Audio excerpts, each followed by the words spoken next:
গাড়ির টায়ার সারানোর সময় হঠাৎ টায়ারে হাওয়া ভরার ট্যাঙ্কিতে বিস্ফোরণ ঘটনা ঘটল বৃহস্পতিবার দুপুরে। আহত এক যুবক। জানা গেছে, বামনগোলা থানার অন্তর্গত পাকুয়াহাট বাজার এলাকায় ঘটনাটি ঘটেছে। গ্রামবাসীদের অভিযোগ, বহুদিন ধরে পাকুয়াহাট এলাকায় রাস্তার পাশে গাড়ির টায়ার রিপেয়ারিংয়ের দোকান রয়েছে। সেই দোকানে এক যুবক টায়ার সারাইয়ের কাজ করার সময় হঠাৎ বিস্ফোরণ ঘটে। সেই হাওয়ার ট্যাক্সি ব্লাস্ট হয়ে এক যুবক গুরুতর জখম। হাওয়ার ট্যাঙ্কি বাস্টের ঘটনায় আওয়াজ পেয়ে তড়িঘড়ি ছুটে আসে গ্রামবাসীরা। তাকে উদ্ধার করে মদিপুকুর গ্রামীণ হাসপাতালে চিকিৎসার জন্য পাঠায়।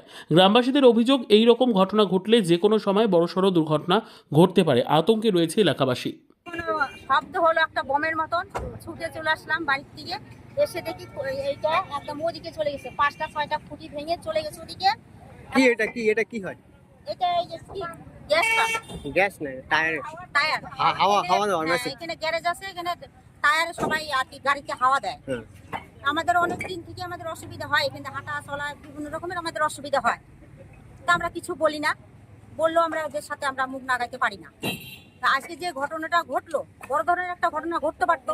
এই যে এখানে 8টা 9টা লেবার এখানে ছিল, খেতে বসছিল, বসে আবার উঠে চলে গেছে। তাহলে এখন 8টা লাশ এখানে পড়ে থাকতো। আর একটা ছেলে খাম হয়েছে, গোটা ফুটো হয়ে গেছে, একদম পেট পিঠ কান দিয়ে রক্ত বেরিয়েছে। ওকে ঘরের কোনার ভিতরে রেখে দিয়েছে। হ্যাঁ, আমি চিল্লাচ্ছি যে কেউ কি আকাম হয়েছে, কে আকাম হয়েছে, কিন্তু কর্মচারীরা বলে না। যে কর্মচারীটা আছে কিনা, ও কথা বলে না। ওকেও আমি জিজ্ঞাসা করছি তোমার কি কিছু হয়েছে, তাও বলে না। তখন দেখছি খুনার ভিতরে চোখের উপর বসা। তখন আমি ওখানে যেয়ে ছেলেটাকে ধরে নিয়ে আসলাম, নিয়ে এসে মাথায় জল দিলাম, জল দিয়ে মধুপুকুরে পাঠিয়ে দিলাম। তা একটা মানুষ অসুস্থ হয়েছে, যেভাবেও আকাম হয়েছে, তাকে তো বাঁচাতে হবে কিনা। তাহলে সে বলবে না আমাদেরকে যে এরকম একটা ঘটনা ঘটে গেছে? এইটুকুই। এই মালিক কে? এটা গ্যারেজটার মালিক কে? গ্যারেজটার মালিক হচ্ছে রসো। বাড়ি কোথায়? বাড়ি হচ্ছে শ্রীনগরে। আপনারা এখন কি চাইছেন? আমরা এখানে এগুলো রাখতে দেবো না। আপনার নাম?